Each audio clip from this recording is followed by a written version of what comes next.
میرے بھائی، اللہ رب العالمین قرآن مجید میں بیان فرماتا ہے مثل الذین ينفقون اموالهم فی سبیل اللہ، کہ جو لوگ اللہ کے راستے میں مال خرچ کرتے ہیں ان کی مثال کیسی ہے؟ انبتت سبع سنابل فی کل سنبلۃ مئۃ حبہ، جیسا کہ اس نے ایک دانہ زمین کے اندر بویا اور اس سے 7 بالیں اگ آئی، اور ہر بال میں اللہ رب العالمین نے 100 دانے رکھے۔ یعنی اللہ کے راستے میں اگر کوئی بندہ 1 روپیہ خرچ کرتا ہے تو اللہ رب العالمین اس کو یوں تشبیہ دیتا ہے کہ اگر تم 1 بو گے تو تمہیں 700 ملے گا۔ کتنا ملے گا؟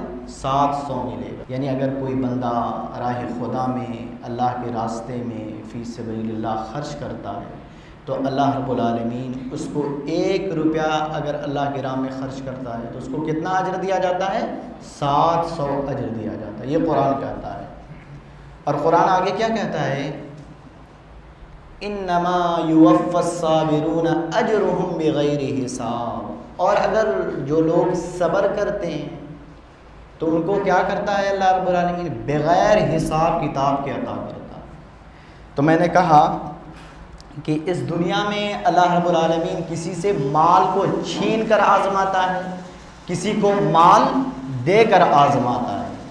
اگر کسی کے پاس دنیا میں مال نہیں ہے، حالات کی تنگی ہے، تو اس پہ صبر کرنا چاہیے۔ صبر کے ساتھ ساتھ یہ نہیں کہ واویلا ہو، شکوہ ہو کہ مجھے تو کچھ نہیں ملا ہے، ہم تو کہیں کے نہیں رہے۔ آپ ابھی نظر اٹھا کر دیکھیں، جن علاقوں میں باڑھ آئی ہے وہ گھر کے لیے ترس رہے ہیں، نان شبینہ کے لیے ترس رہے ہیں۔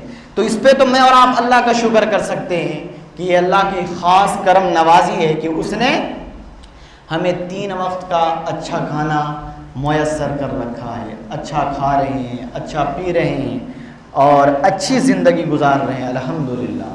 تو اس پہ مجھے اور آپ کو اللہ کا شکر ادا کرنا چاہیے۔ میرے بھائی، اللہ رب العالمین قرآن مجید میں بیان فرماتا ہے من ذا الذی یقرض اللہ قرضا حسنا، کہ ہے کوئی جو اللہ کو قرضہ دے گا۔ اب دیکھیں، اللہ رب العالمین ہم سے قرض مانگ رہا ہے، من ذا الذی یقرض اللہ قرضا حسنا، اور اللہ کیا فرماتا ہے؟ فَيُضَاعِفَهُ لَهُ أَضْعَافًا كَثِيرًا۔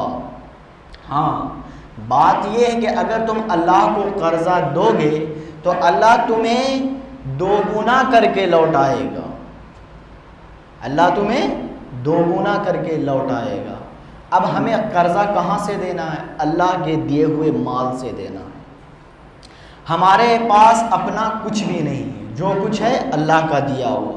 تو میں اور آپ اللہ کے راستے میں خرچ کرنے کا مزاج بنا